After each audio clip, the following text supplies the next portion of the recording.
জয়নিতাই, একবার মা সীতা বাল্য অবস্থায় বাগানে খেলছিলেন।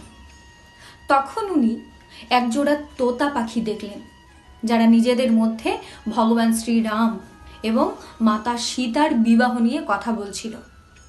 তাদের কথা শুনে মা সীতা তাদের বললেন যে তোমরা শ্রীরাম এবং সীতার ব্যাপারে কিভাবে জানলে?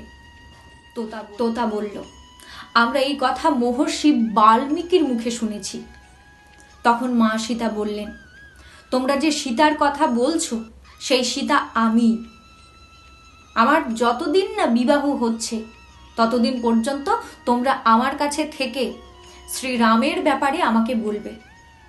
তখন ওই তোতা পাখির জুটি খাঁচায় বন্দি হয়ে থাকতে চাইল না।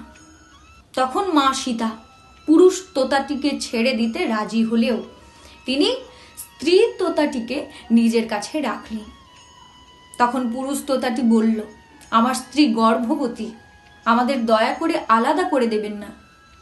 কিন্তু মা সীতা তাদের কথা শুনলেন না।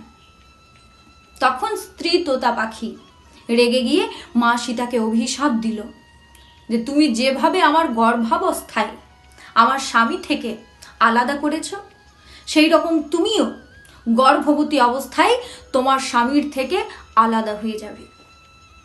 মানা হয় যে পরের জন্মে ওই তোতা ধোপা হয়ে জন্মেছিল, যে মা সীতার চরিত্রের দিকে আঙুল তুলেছিল, আর শ্রীরামকে রাজকর্মের কারণে মা সীতাকে ত্যাগ করতে হয়েছিল।